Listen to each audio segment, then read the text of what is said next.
네, 안녕하세요. 최승윤 작가입니다. 오늘은 2017년 7월 4일부터 7월 28일까지 했었던 개인전 푸르름의 단면 개인전 리뷰를 해보도록 하겠습니다. 제가 했었던 대구에서 두 번째 개인전이었었고요. 지난번에 2017년도 초반에 순간의 단면 시리즈를 했잖아요. 순간의 단면은 제가 그 시간과 공간에 대한 이야기였었고, 푸르름의 단면은 저의 그 시그니처 색깔이 푸른색이잖아요. 그래서 푸른색에 대한 이야기를 한 겁니다. 그리고 이 해에 제가 깊이의 단면, 푸르름의 단면, 그리고 순간의 단면, 그리고 화려함의 단면을 하는데, 제가 이런 단면 시리즈의 개인전을 했어요. 단면 시리즈라는 거는 순간의 단면처럼 뭔가를 자른 단면도 있지만 그 이면에 있는 그러한 이야기를 좀 내포하고 있다라고 보시면 될 것 같습니다. 일단 푸르름의 단면 작가 노트를 읽어볼게요. 푸르름의 단면. 나이를 먹어가며 이따금씩 멍하니 하늘을 바라보게 되었다. 어렸을 때 듣던 숱한 노래 가사들 속 그저 멍하니 하늘만 바라본다는 말들이 와닿지 않았었는데 이제는 알 것도 같다. 힘들게 달려온 시간 속 왜 멍하니 하늘을 바라보게 되는지 이유를 알 수는 없다. 무슨 생각을 하고 있는지 아니면 생각을 하지 않기 위해서인지 무의식의 반복 속에서 쉬어간 후엔 다시 남은 발걸음을 재촉해야 했다. 이때 제가 뭐 항상 그렇긴 하지만 몸이 안 좋았었잖아요. 작년 말에. 그래서 2016년도 말에. 그래서 좀 멍하니 있었을 때가 좀 많았었던 것 같아요.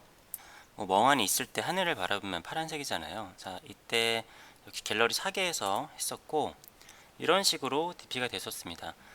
이 작품이 이제 메인 작품이죠. 메인 작품 이게 150호인데 굉장히 큰 작품이에요.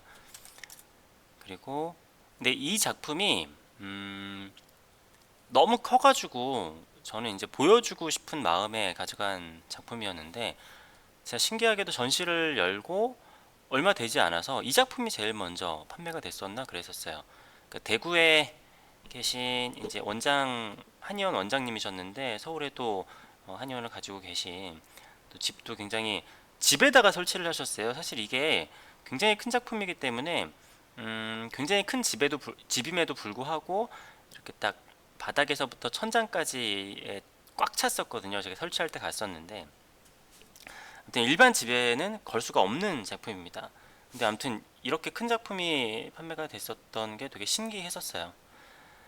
그리고 이 작품이 맨 처음 전시 시작하자마자 판매가 됐었구나. 대구에 계신 작가님이 소장을 해주셨었고 이 작품은 그 근처에 좀 큰 갤러리가 있어요. 우선 갤러리 큐레이터 분이 계신데 지금도 저랑 연락하면서 잘 지내고 있는데 그 큐레이터 선생님께서 구입을 해주셨던 작품입니다. 이 작품도 전시 중에 막판에 판매가 됐었던 작품이고요. 그러고 보니까 신기하게 제가 대구에 갔을 때마다 작품이 약간 거의 완판이 됐었던 것 같기도 해요. 그때도 이 작품이랑 이 작품 이 작품. 그러니까 이 작품은 요때 판매가 되진 않았었는데 이 작품은 작년에 이제 따로 판매가 됐었고요. 전 사실 이때 개인전 때 이 작품이 진짜 잘 그렸다라고 생각을 했거든요. 와 이거 진짜 끝내주기 잘 나왔다라고 생각을 했었습니다. 근데 제가 이상하게 그렇게 생각했었던 것들은 좀 조인을 좀 늦게 찾아가더라고요. 자, 아무튼 이 작품도 이때 이 작품을 제가 지금 보니까 최근에 썼던 그 개인전 3에서 보여줬었던 그런 흘리기 기법을 이 파란색이랑 같이 썼었네요. 근데 이 그림을 그렸을 때 이 그림이 제가 발표를 해야 되나 말아야 되나 이 그림도 되게 고민을 많이 했어요. 좀 이상하지 않나?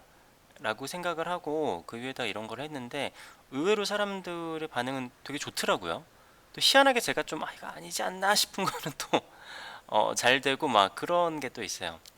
네, 그리고 이때 이렇게 가방 제 그림으로 요거 또 만들었었고, 자, 이 그림은 제가 생각했을 때 굉장히 와 진짜 잘 나왔다라고 생각을 했었는데 요것도 나중에 판매가 딴 데서 됐지만 이 전시 중에는 판매가 안 됐었었네요. 그리고 이때 여기 보시면은 부채가 있는데 제가 이때 부채를 처음으로 만들어서 좀 작품 구입하신 분들에게 선물로 드렸었습니다. 그리고 이때는 그러니까 뭐냐면은 조금 순간의 단면에서는 굉장히 과감하고 색깔도 많고 하잖아요. 이때는 색깔을 조금 한 색깔로 통일을 시키고 약간 수행을 하는 듯 좀 이렇게 좀 뭐라고 해야 될까요? 지그시 집중을 해서 그린다라고 해야 되나? 그런 작업이었습니다. 그러니까 푸르름이라고 하면은 뭔가 새파란 거랑은 좀 다른 느낌이잖아요. 그런 잔잔한 전시를 했었던 것 같아요. 뭐 그리고 요거는 아직까지 있고 요 작품은 언제 기억이 안 나는데 아무튼 나중에 판매가 됐었던 작품이고, 그리고 요 작품이랑 요 작품도 판매가 됐었습니다. 이 작품은 이전 시대 팔렸고, 이 작품도 이전 시대 판매가 됐었던 것 같아요. 제 기억 속에. 요게 제가 굉장히 가끔 했었던 작품이죠. 요거는 옛날 작품, 옛날에 했었던 작품이고, 요거를 약간 이렇게 크게 해서 제가 영문미술관에 있었을 때도 요거보다 더 큰 사이즈로 이런 작업을 했었잖아요. 이런 작업을 했었고, 이때 지금 다시 보니까 좋은 작업이 되게 많네요. 요 작업은 요 작업은 옛날에 했었던 작업이에요. 요거랑 요 쬐끄만 작업도. 아무튼 지금 다시 보니까 이때 되게 좋은 작업이 많네요. 그리고 요 150% 옆에 이렇게 작은 거를 DP를 했었고, DP도 제가 계획한 대로 잘 나왔었던 것 같아요. 그리고 이렇게 색깔을 흘러내리는 이런 작업들도 했었고요. 요거는 순간의 단면 시리즈 개인전 때 보셨었죠? 그래서 이 작품 120호 작품인데, 이 작품도 저 개인적으로 되게 잘 나왔다고 생각을 하거든요. 맨날 제 작품 잘 나왔다 얘기만 하는데, 아무튼 요것도 요전 시대 판매가 됐었습니다. 그리고 요거는 요때 판매가 되진 않았었고 좀 나중에 판매가 됐었었고, 요건 안쪽에 있는 방인데 음, 요 작품도 요때 이제 여기서 소장이 됐었고, 그러니까 이 작품도 좀 그래요. 저는 이 작품을 그리고 마음이 되게 무거웠거든요. 그림이 너무 무거운 거예요. 무겁게 나오고 막 그랬는데, 근데 이 작품도 사람들이 되게 좋아해 주시더라고요. 그리고 요 작품은, 두 작품은 사연이 있는데, 제가 이런 식으로 두 개의 패턴을 했잖아요.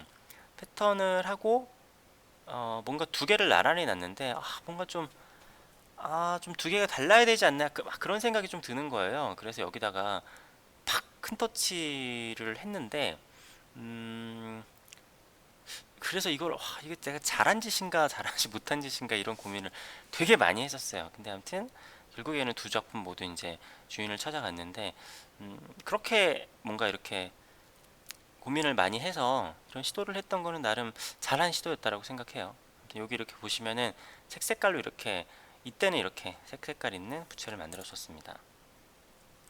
이때 이렇게 흘러내리는 작업을 큰 작업으로 했었었고요. 그리고 요거는 좀 전에 그 전시에서는 보이지 않았었는데 200호 작품이에요. 200호 작품을 제 사진도 보이네요. 이때 왜 이렇게 못생겼었지? 제 와이프 분이시죠, 조정은 작가님. 부채들이 되게 인기가 많았어요. 200호 작품인데, 요 200호 작품이 제가 서 있으면은 조금 그렇게 커 보이지 않고, 이게 좀 특히 여성분들이 서 있으면 조금 커 보이는 게 좀 느낌이 오죠.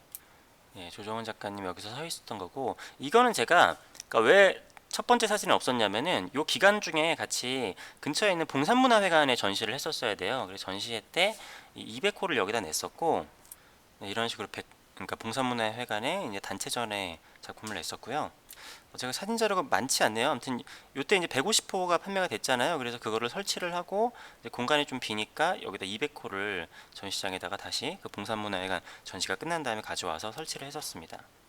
그리고 제가 이때 무슨 아이디어라고 해야 될지 생각을 했었냐면은, 어 제가 평론글을 평론가한테 받은 적이 없잖아요. 이때 제 작가 노트도 있긴 하지만 저의 컬렉터 분과 또 제가 잘 아는 대표님한테 오히려 평론이라고 해야 될까, 그냥 가볍게 글을 써달라고 부탁을 드렸어요. 그래서 이 글은 제가 알고 있는 대표님의 글입니다. 한번 읽어볼게요. 고된 업무와 중압감에 피폐해진 젊은 건축가에게 한 점의 그림이 눈앞을 사로잡았다. 최승윤. 작가의 이름도 생소했고 그의 작품 세계를 전혀 알지 못했지만 건축가에게 그의 작품은 인생의 생기를 불어넣었다. 예술은 나를 놀라게 하고 내게 변화할 힘을 준다. 잉그리드 로만. 최승윤 작가는 최근 활용하는 컬러가 다양해졌지만 블루 작가라는 호칭이 쓰일 정도로 그의 작품들 중 유독 특유의 푸르름에 매료된다. 어둡고 싫을 정도로 차가운 색채는 외롭고 쓸쓸한 심연 속으로 빠져들게 만든다. 그의 푸르름은 여름날의 맑은 하늘보다 심오한 우주가 떠오르고 바다의 청량한 해변보다 미지의 해저가 떠오른다. 그러네요, 진짜.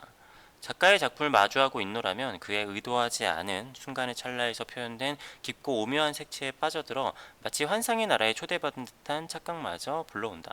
작가의 색채가 절제되어 있다면 속도감이 느껴질 정도로 강렬한 터치는 화폭 안에서 꿈틀거리듯 생명력이 넘쳐 흐른다. 응집되었다 솟구쳐 오르고 솟구쳐 올랐다가 다시 응집된다. 마치 화폭 안에서 춤을 추듯 리드미컬한 역동성을 부여하면서도 반면 정지된 듯한 인간의 내면을 표출하는 심적 갈등을 표현한다. 최승윤 작가는 무거운 그의 색채로 내면에서 표출된 이미지를 본인의 감정에 충실한 그만의 세계로 틀에 얽매이지 않고 화폭에 진솔하게 담는다. 왜 그토록 젊은 건축가는 최승윤 작가의 작품 세계에 매료되었던 것일까?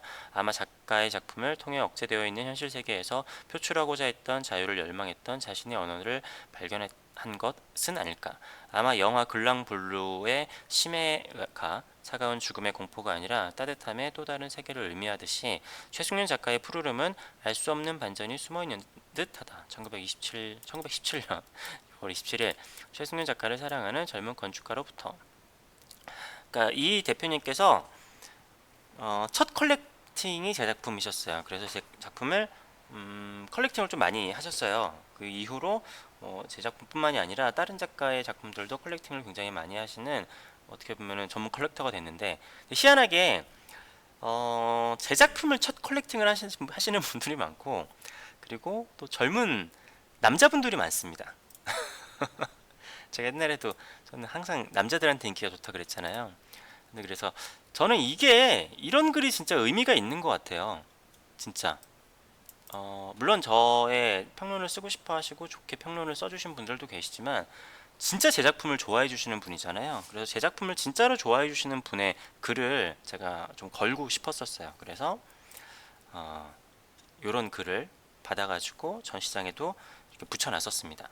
그리고 이 글은 상하이에서 갤러리를 지금 유나르테 갤러리를 운영을 하시는 갤러리 대표님께서 써주신 글인데, 근데 이 글도 되게 잘 써주셨어요. 정말 너무 잘 써주셨는데 너무 기니까 제가 조금 이렇게 좀 가려서 조금만 읽어볼게요. 자, 하고 싶은 말을 참는다. 서운했다는 말이, 아팠다는 말이, 화났다는 말이, 미안하다는 말이, 사랑한다는 말이, 말들이 이번저리에서 맴돌다가 입술의 문턱을 넘지 못한다. 미처 하지 못한 말들이 가슴에 차곡차곡 알갱이로 쌓인다. 그때그때 했더라면 좋았을 말들이 가슴속에 냉동된 채 얼음 덩어리로 수북하다. 파란 하늘을 멍하니 바라본다. 하늘에서 파란 바다를 본다. 파도가 밀려온다. 생각과 감정이 출렁거린다. 하고 싶은 말이 또 생긴다. 안으로 삼킨다. 가슴속에 얼음 한 덩이 또 늘어난다. 생각을 놓아버릴 수 있으면 좋겠다. 감정을 내 몸에서 떼어놓고 싶다. 생각도 멈추고 감정도 멈출 수 있을까? 무의식의 세계에 잠겨 편안해지고 싶다. 무한 반복되는 부질없는 생각의 파편들, 멈추지 않는 감정의 물결들, 이 모두를 정지시킬 수 있을까? 생각의 근원도 감정의 본질도 파동한 입자라면 어떻게 파동을 정지시킬 수 있을까? 꿈에서나 가능할까? 초반에 조금 이제 뭐랄까 본인의 이렇게 그 감정에 대해서 표현을 하신 것 같아요. 이때 제 작업을 어떤 걸 보고 이 글을 쓰셨냐면은 150호 그 꽉 채운 그림 있잖아요. 그 작품을 보고 글을 쓰셨던 것 같아요. 그리고 최승윤 작가의 작품 정지의 시작 중 2017 8번 작품, 이게 아까 제가 말씀드린 그 작품이죠.를 보면서 그 모든 것을 녹여내어 바다가 되고 싶다는 생각을 한다. 작가의 앞선 작품 시리즈 순간의 단면이 보여주는 이미지들처럼 나는 순간에 충실해야 했다. 자, 그리고 조금 뒤를 볼까요? 아직 30 몇 살인 청년 최승윤 작가는 조화롭게 성장하고 있는 작가다. 내가 그를 서울 은평구 신사동 그의 아틀리에 앞에서 처음 만나 식사를 하던 때가 기억난다. 훤칠한 키에 그가 그린 작품의 색채만큼 미남인 그는 미남까지는 아니지만 훤칠한 건 맞습니다. 실제로 저를 보시면은 생각보다 키가 되게 크시네요 라는 말들을 많이 하세요. 그의 얼굴에선 정중함과 세심함이 잘 조화되어 있었다. 마주 앉아 점심을 하는데 연장자인 내가 먼저 숟가락을 들 때까지 기다리고 있던 그의 모습에서 우리의 전통을 봤다면, 식사를 마치고 그의 아틀리에에서 봤던 유화작품에선 넘치는 끼를 볼 수 있었다. 음악적이면서도 문학적인 그의 순간을 거침없이 표현하기도 하고 그 표현을 정제할 줄도 안다. 나는 그의 작품을 통해서나 자신을 성찰한다. 말할 수 있을 때 말하고 표현할 수 있을 때 마음껏 표현하기. 때로는 생각과 감정조차도 내려놓고 춤사위를 멈추듯 정지하기. 멈추어 큰 세계에 머물기. 자, 이렇게 대표님의 글을 봤었습니다. 지금 이 글을 보니까 이때 당시에 작품을 했었던 것들이 또 이렇게 좀 마음에 와닿네요. 저도 이렇게 제 전시 리뷰를 하면서 그땐 그랬었지 지금하고는 무엇이 다를까, 약간 그런 생각을 하게 돼요. 그리고 이때 또 하나 말씀드리자면은, 공간이 안쪽에 이렇게 방이 하나 더 있잖아요. 그 안에 그러니까 약간 분리를 한 거예요. 여기 바깥에서는 이제 파란색 작업들이 있고, 안쪽에는 아까 보셨겠지만 좀 색들이 많은 작업들이 있습니다. 제가 항상 말씀을 드리지만 그 반대의 법칙이 있기 때문에 오히려 파란색을 그리기 위해서는 또 색깔들을 그려야 돼요. 사람이 이제 이렇게 좀 왔다 갔다 왔다 갔다가 뭐 안 좋은 표현일 수도 있지만, 들숨을 쉬었으면 날숨을 쉬어야 되듯이 항상 반대성이 있어야지 오히려 한 가지에 또 집중을 할 수 있다라고 생각을 합니다. 자, 아무튼 오늘은 2017년도 7월에 대구에서 했었던 푸르름의 단면 개인전 리뷰를 했고요. 자, 이 다음번 전시는 다시 또 아까 언급을 했었던 기피의 단면 전시가 되겠죠. 기피의 단면 전시로 다시 찾아뵙도록 하겠습니다. 좋아요와 댓글 그리고 구독은 저에게 큰 힘이 되고 기분이 되게 좋아요. 그러니까 좀 많이 눌러주시길 바랍니다. 감사합니다.